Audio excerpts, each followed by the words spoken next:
Hello नमस्ते स्वागत छ मेरो बेलवासी एन्टरटेनमेन्ट युट्युब च्यानलमा।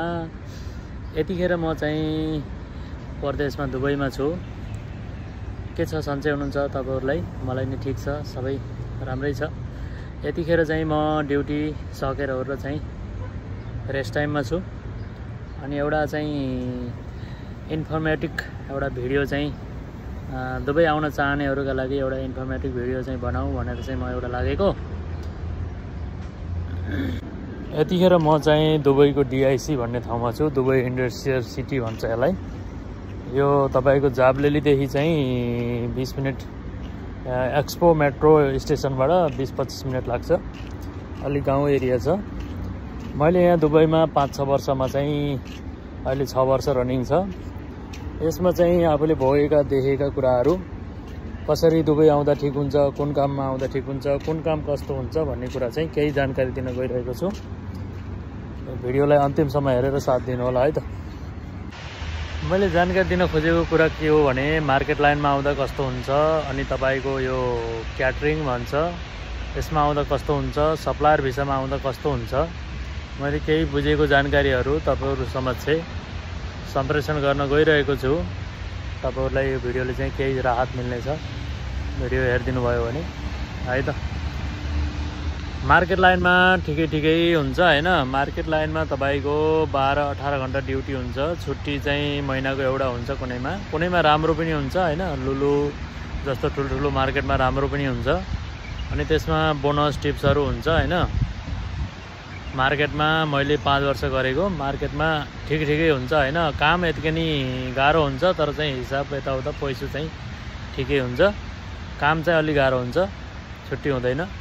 अनि मैले चाहिँ म पनि नेपालबाट भिजा लगाएको एउटा चाहिँ यो सप्लायर उसमा चाहिँ यो क्याटरिङ भन्नेमा चाहिँ यसमा म पनि पहिला कन्फ्युज थिएँ हैन। यसमा चाहिँ टिप्स मिल्छ, ओभरटाइम लाग्छ भनेर चाहिँ यसमा म पनि थिएँ। अहिले त्यसमा चाहिँ भिजा नआइसकेपछि चाहिँ म फेरि भिजिटमा आएर यहाँ आएर 22 दिन बसेर चाहिँ मैले अहिले काम राम्रै पाएको छु। मेरो अहिले खाना सर्भिसमा छ। यसमा चाहिँ यो क्याटरिङ भन्नेमा चाहिँ तपाईको दलालहरूले पहिला भन्छ ओभरटाइम मिल्छ, टिप्सहरु मिल्छ, हरेक चीज भन्छ, तर चाहिँ त्यो केही पनि मिल्दो रहन्छ हैन। यहाँ आएर देखिसकेपछि बुझिसकेपछि ओभरटाइम पनि लाग्दैन हैन। खाना सर्भिसमा चाहिँ यो कन्स्ट्रक्सन लाइनको लेबरहरुलाई खाना खुवाउने उसमा हाल्छ हैन। त्यसमा चाहिँ टिप्सहरु कुनै पनि मिल्दैन, ओभरटाइम पनि त्यति लाग्दैन। अनि 1100 मा गर्नुपर्ने हुन्छ। अझ त्यसमा पनि सप्लायरमा भयो भने अझ धेरै गाह्रो। तपाईको सप्लायरमा धेरै घुमाउँछ, यताउता धेरै घुमाउँछ। एउटा चाहिँ अरबाब जो मेन मालिक हुन्छ त्यसले चाहिँ एकदमै घुमाउँछ। अनि त्यसमा लगाउँदा चाहिँ सप्लायरमा बिल्कुल भिसा नलाउनु। त्यसमा चाहिँ सस्तो हुन्छ भन्छ, वहाँबाट फेरि भिसा फेरि टिकट भनेर पठाउँछ हैन। तर चाहिँ यहाँ आइसकेपछि त्यसको डबल गुणा घाटा हुन्छ, गाह्रो हुन्छ।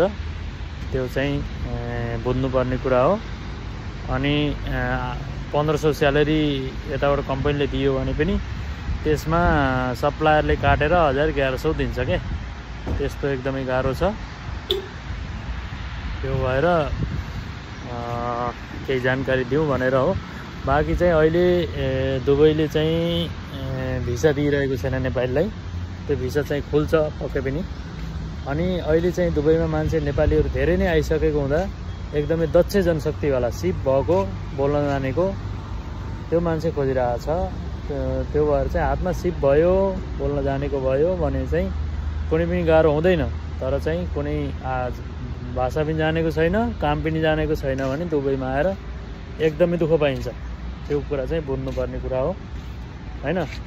त्यो भएर नर्मली यहाँ काम पाउने भनेको अहिले 1200, 800 देखि 1200 सम्मको नोकरीहरू पाइन्छ। तर आफूमा क्षमता छ, सिप छ, केही जान्नेको छ, बुझेको छ भने चाहिँ राम्रो पनि पाइन्छ है त। यिनै जानकारीहरू दिनलाई चाहिँ मैले एउटा भिडियो बनाउन खोजेको। अरु केही सोध्न मन छ भने कमेन्टमा सोध्नु होला। म त्यसको जानकारी मैले बुझे अनुसार जानकारी दिने नै छु। भिडियोलाई कस्तो लाग्छ कमेन्ट गर्नु होला है त। म चाहिँ यस्तो गाउँ एरियामा छु, रुख बिरुवाहरू छ हैन। अनि यो क्याम्प हो, यो शोभा क्याम्प भन्छ हैन। यो शोभा क्याम्पमा छु म। यो गाउँ नै एरिया हो। मैले काम गर्ने चाहिँ दुबई मल हो। काम मेरो ठिकै छ हैन। यो यहाँ चाहिँ DIC भन्छ है त। ल यति भन्दै मेरो भिडियोलाई चाहिँ यहीँ टुङ्गाउँछु। अब चाहिँ केही सोध्न मन भए चाहिँ तपाईले चाहिँ भिडियो कमेन्टमा चाहिँ गएर सोध्न सक्नुहुनेछ है त। हस् त, धन्यवाद।